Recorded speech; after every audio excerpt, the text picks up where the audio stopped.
नमस्कार. महाराष्ट्रातल्या लोकनाट्य तमाशा परंपरेचा अभ्यास करताना त्याच्यामध्ये लावणी हा खूप महत्त्वपूर्ण असा भाग आहे आणि या लावणीला प्रतिष्ठा देण्याचं काम पुणे जिल्ह्यातल्या जुन्नर तालुक्यातील बेल्ला गावी सातत्यानं गेली 12 वर्ष झालं केण्यात येत आहे.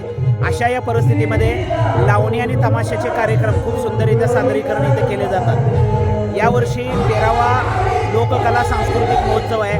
माननीय वसंतराव जगतापांना यांनी यावर्षी मदनाची मदन मंजिरी हा कार्यक्रम अर्चनाताई सावंत यांचा ठेवलेला आहे. खूप सुंदर लावण्या सादरीकरण आपण केलं आहे. मॅडम, तुम्ही यापूर्वी पण आलेलं मला आठवतंय थोडं, नाही? 1-2दा यापूर्वी मी येऊन गेलेली एकदा. हे माझं दुसरं वर्ष आहे. हो, दुसरं वर्ष आहे. तर आपण यावर्षी सादरीकरण करण्यासाठी आलात, कसं वाटतंय? मला खूप छान वाटलं की पुन्हा मला एक तमाशाचं जर म्हणतात की एक कलेचं मंदिर आहे नारायणगाव, म्हणजे एक बालेकिल्ला म्हटला जातो. तिथं पुन्हा एकदा मला कार्यक्रम करायची संधी मिळाली. त्याबद्दल मी त्यांचे खूप आभार मानते. म्हणजे तुम्हाला एक प्लॅटफॉर्म मिळाला आहे. प्लॅटफॉर्म मिळाला की लावणी जी संपत चालली आहे असं लोकांना आता वाटतंय. हे एक प्लॅटफॉर्म असं आहे की लावणी पुन्हा जिवंत झाली, लोकांपर्यंत संपर्क साधला गेला लावणीद्वारे. लावणी पुन्हा जिवंत ठेवण्याचा एक सुंदर प्लॅटफॉर्म आहे. मॅडम, दररोज तुम्ही लावणीचे शो करता, तिथं तिकिटावर प्रेक्षक असतात बरोबर. आणि तिथलं म्हणजे शिट्ट्या मारणं किंवा वेगवेगळ्या हरकती करणं. आता हा जाणकार प्रेक्षक तुम्हाला सुद्धा त्या म्हणजे तुम्ही म्हणत होता की हसा, टाळ्या वाजवा, पण इथला प्रेक्षक आहे ना, तो जाणकार ऐकत होता पण तो असा मुक्तपणे उधळण करत नव्हता. याचं कारण काय असं? नाही, इथला प्रेक्षक खूप वेगळा आहे, खूप जाणकार आहे.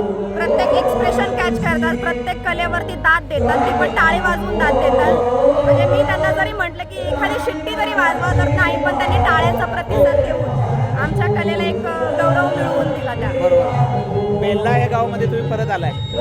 तमाशा आणि लावणी याच्यामध्ये काय फरक वाटतोय? तमाशा म्हणजे म्हणतात ना, आई आणि मुलगा, थोडक्यात असा फरक आहे. तमाशा म्हणजे आई आहे, लावणी तिथून निर्मित झाली आणि आमच्यासारखे कलाकार, आम्हाला कुठलाही लावणीचा खानदानी वारसा लाभलेला नाही आहे, पण आम्ही तरी पण या क्षेत्रात आलोय आणि त्यांच्याकडे बघून बघूनच आम्ही शिकत आलो. बोला. त्यांच्याकडे पाहतच आम्ही शिकत आलेलो आहे. म्हणून मला असं म्हणायचं वाटतं की जर तमाशा जर आई असेल तर लावणी त्याचं एक मूल आहे, बाळ आहे. आणि आमच्यासारखे कलावंत आहेत की ज्या जागोजागी शोज करून लावणी पुन्हा जिवंत करण्याचा एक कार्यक्रम आम्ही थोडक्यात करतोय. लावणी हा महाराष्ट्राचा प्राण आहे आणि लावणी हा लोककला प्रकार महाराष्ट्रामध्ये खूप नऊवारी साडीमध्ये सादर केला जातो आणि तमाशातला भाग म्हणून लावणी सादर केली जाते. अगदी आध्यात्मिक परंपरेतून फडाची लावणी झाली, नंतर बैठकीत गेली आणि आता तर लावणी प्रोफेशनल झाली, जगाच्या कानाकोपऱ्यात गेली. आणि तुमच्यासारख्या मुली या लावणीला खूप मोठं करतात, याचा खूप मोठा अभिमान आहे. आपल्यासमोर विनोद सम्राट गुलाब बोरगावकर यांचे चिरंजीव पापाबाई आहेत. तुम्हाला नेहमी कलावंतांच्या विषयी असताना ओढ लागते, असते. तुम्ही सातत्यानं कलावंतांच्या पाठीशी उभे असता. अर्चनाताईंचा हा कार्यक्रम पाहिल्यानंतर कसं वाटतंय? फारच सुंदर झाला. प्रेक्षकांनी सुद्धा त्यांच्या लावणीला दाद दिली आणि प्रेक्षकामध्ये मिसळत होतो. ज्यावेळेला कलावंत प्रेक्षकामध्ये मिसळतो त्यावेळेला तो कार्यक्रम प्रेक्षकांचा होतो. अशा प्रत्येक तुमच्या ज्या लावण्या झाल्या सगळ्या लावणीला प्रेक्षकांनी दाद दिली. मॅडम, तुम्ही चित्रपटातल्या लावण्या खूप सुंदर सादर केल्या.